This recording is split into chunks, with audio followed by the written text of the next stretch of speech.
Welcome to our channel. నేను మీ Prashanth. So ఇప్పుడు IT software లో ఎన్ని ఉద్యోగాలు లేఆఫ్స్ అవుతున్నాయో మనమైతే చూస్తూనే ఉన్నాము. మరి దీని అంతటికి కారణాలు ఏంటి అనే విషయాలు అయితే తెలుసుకుందాం. కొందరు ఐటీ ఎంప్లాయీస్ తో అయితే మాట్లాడే ప్రయత్నం అయితే చేద్దాము. ఇది ఇలా ఉంటే మరి ఫ్రెషర్స్ పరిస్థితి ఏంటి రాబోయే రోజుల్లో? అసలు ప్రాజెక్ట్స్ లేవా? మరి ఏ ఎఫెక్ట్, అసలు ఏం జరుగుతుంది, ఎందుకు ఇన్ని లేఆఫ్స్ అయితే అవుతున్నాయి అనే విషయాలు అయితే తెలుసుకుందాం. హాయ్ బ్రో, మీ పేరు? నా పేరు గౌతమ్ బ్రో. సో ఐటీలో చాలా లేఆఫ్స్ అవుతున్నాయి కదా సాఫ్ట్వేర్ లో. అసలు దీని అంతటికి రీజన్ ఏమనుకుంటున్నారు? ఏదైనా ఏ ఎఫెక్ట్ మెయిన్ బ్రో. తర్వాత ప్రాజెక్ట్స్ లేకపోతే కంపెనీ లాంగ్ టర్మ్లో నడిపిలేరు. సో ఉన్న వాళ్ళనే తీసే పరిస్థితుల్లో ఎవ్రీ ఇయర్ కూడా బీటెక్ చాలామంది గ్రాడ్యుయేట్స్ పాస్ అవుట్ అయ్యి సో జాబ్ ఆపర్చునిటీస్ తక్కువ ఉన్నాయి, పాస్ అవుట్ అయ్యే వాళ్ళు ఎక్కువ. అది సో అంటే ఇప్పుడు ఇదిలా ఉంటే మరి ఫ్రెషర్స్ పరిస్థితి ఏంటి బ్రో? ఫ్రెషర్స్ కూడా ఒక్కసారి ఇంటర్వ్యూకి వెళ్తే దాదాపు కొన్ని వేల మంది వస్తున్నారు, కానీ అక్కడ జాబ్స్ చూస్తే హండ్రెడ్స్లోనే ఉంటుంది. ఆల్రెడీ రెఫరెన్స్ క్యాండిడేట్స్ ఉంటారు కదా బ్రో. సో దానివల్ల back door and receive reference వల్ల పాస్ అయ్యే వాళ్ళకి ఛాన్స్ ఉండట్లేదు. సో వాళ్ళు కొత్తగా ఉన్నది సరిపోక కొత్త కోచింగ్ వేరే వేరే కోర్సులు చేయాల్సి వస్తుంది. సో అంటే మీ ఫ్రెండ్స్లో కూడా ఇలా జాబ్స్ పోయిన వాళ్ళు ఎవరైనా ఉన్నారా? అంటే ఇలా లేఆఫ్స్లో ఇలా జాబ్ అయినా ఉన్నారు. సో వారి పరిస్థితి ఏంటి బ్రో? వాళ్ళ పరిస్థితి మళ్ళీ వేరే కంపెనీస్ కోసం సెర్చ్ చేస్తున్నారు. జాబ్ గ్యారెంటీ అనేది లేదు ప్రజెంట్. ఉన్న వాళ్ళనే తీసేస్తున్నారు. సో కొత్త వాళ్ళకి అవకాశం అనేది దొరకట్లేదు. అంటే ఇప్పుడే ఇలా ఉంటే మరి రాబోయే రోజుల్లో ఇంకెలా ఉంటుంది అనుకుంటున్నారు? సాఫ్ట్వేర్ అంటే ఒకప్పుడు సాఫ్ట్వేర్ అంటే ఎంత ప్రియారిటీ మనం చూసాము. సో మరి ఇప్పుడు ఇలా ఉంటే ఇలా అనుకుంటున్నారు? కంపెనీ సెర్చ్ చేయడం డిఫరెంట్ కొత్తగా మార్కెట్కి కావాల్సిన కోర్సులు అప్డేట్ అవ్వాల్సి వస్తుంది. ఉన్నది సరిపోదు, చదువుకున్నది ఎక్స్ట్రా కోర్సులు చేయాల్సి వస్తుంది. సో ఇప్పుడు మీ ఫ్రెండ్స్లో కానీ మీరు కానీ కొత్తగా ఇంటర్వ్యూకి వెళ్ళినప్పుడు కూడా మనకి ఎంత స్కిల్స్ ఉన్నా కానీ వాళ్ళు సరిగా తీసుకోవట్లేదు అని చెప్పేసి విన్నాము. అంటే వాళ్ళు ఎలా ఇంటర్వ్యూ చేస్తున్నారు, అక్కడ మెయిన్ మిస్టేక్స్ ఏం జరుగుతున్నాయి? మిస్టేక్స్ అంటే రిఫరెన్స్ ఉంటుంది, రిఫరెన్స్ మీద బేస్ అయి ఉంటుంది. ఫైనల్గా సాఫ్ట్వేర్ గురించి మీరు ఏం చెప్తారు?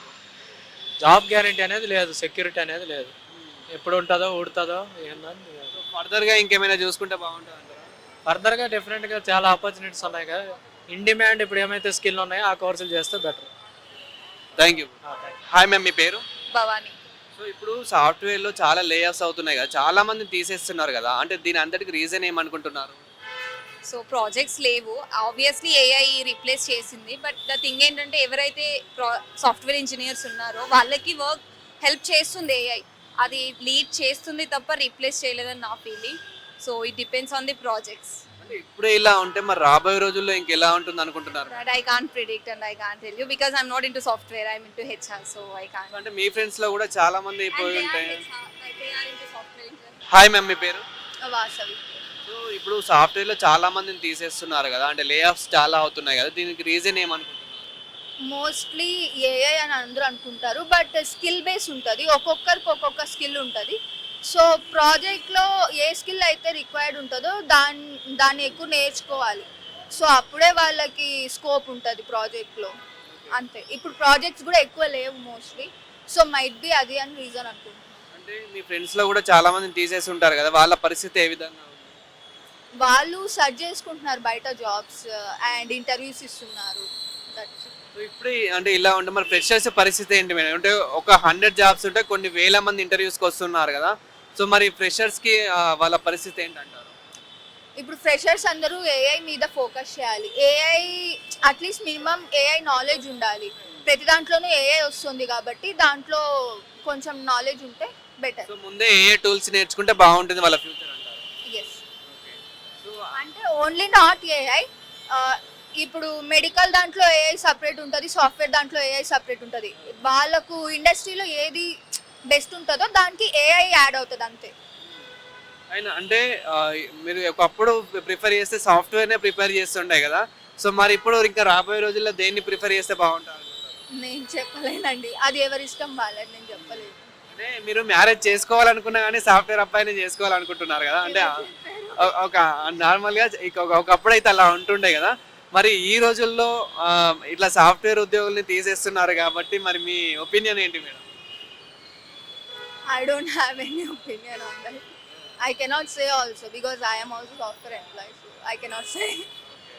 సో మీకు అలా ఏమైనా సఫర్ అయ్యారు అంటే అలా తీసేయడం కానీ ఇట్లా మీ లైఫ్లో జరిగింది? No, not yet. Hi bro. Hi అన్న. ఇప్పుడు సాఫ్ట్వేర్లో దాదాపు ఒక్కొక్క కంపెనీలో కొన్ని వేల మందిని అయితే తీసేస్తున్నారు, లేఆఫ్స్ అయితే అవుతున్నాయి కాబట్టి, అంటే దీని అందరికి రీజన్ ఏమనుకుంటున్నారు? సో యాక్చువల్గా నేను ఐటీలోనే వర్క్ చేస్తున్నాను. సో లేఆఫ్స్కి రీజన్ అయితే ప్రాజెక్టులు అయితే చాలా వరకు డిలే అవుతున్నాయి. బట్ రీజన్ అయితే కొన్ని సైడ్లు అయితే ఏఐ అంటున్నారు, ఇంకొన్ని సైడ్లు అయితే అమెరికాలో కూడా జాబ్స్ మన వాళ్ళని చాలామంది తీసేస్తున్నారు కదా. ఏఐ అయితే మెయిన్ రీజన్ అని చెప్పుకోవచ్చు. కానీ మనం ఏఐతో కన్నా మైగ్రేట్ అయ్యి, సో ఫస్ట్ మనము ముందు ఎయిర్టెల్ ఉన్నప్పుడు, వడాఫోన్ ఉన్నప్పుడు ఎలా ఉండేది, తర్వాత జియో వచ్చిన తర్వాత మైగ్రేట్ అయ్యాం కదా అందరూ జియోకి, తర్వాత అంతా ఆఫర్లు తగ్గాయి కదా. సో అలానే ఇక్కడ కూడా మనము ఏఐతో మైగ్రేట్ అయ్యి ఏఐ టూల్స్ నేర్చుకోవడం వల్ల ఇంకొంచెం ముందుకెళ్ళచ్చు. సో అదేవిధంగా మనం కెరియర్లో కూడా గ్రోత్ ఉంటుందని నేను అనుకుంటున్నాను. అంటే ఇప్పుడు మీరు ఐటీలో ఉన్నారు కాబట్టి మీ ఫ్రెండ్స్లో కూడా చాలా మందిని తీసేసే ఉంటారు ఇలా. సో వారి పరిస్థితి ఏ విధంగా ఉంది బ్రో? సో యాక్చువల్గా టీసీఎస్లో మా ఫ్రెండ్స్ అయితే లేరు, కానీ మా సరౌండింగ్స్లో అయితే జూనియర్స్కి అయితే, ఫ్రెషర్స్కి అయితే అవకాశాలు అయితే ఏం లేవు. సో నేను చూస్తున్నా కదా చాలామంది, నేను ఎంబీఏ క్వాలిఫైడ్, నేను ఇన్వెస్ట్మెంట్ బ్యాంకింగ్లో వర్క్ చేస్తున్నాను. కానీ coming to the IT side కానీ, లేదా ఇప్పుడు అప్కమింగ్ బీకామ్ చేసిన వాళ్ళు కానీ, బీటెక్ చేసిన వాళ్ళు కానీ, అవుట్ సైడ్ అయితే రెసిషన్ చాలా టఫ్గా ఉంది. సో వాళ్ళకైతే చాలా టఫ్ ఉంది.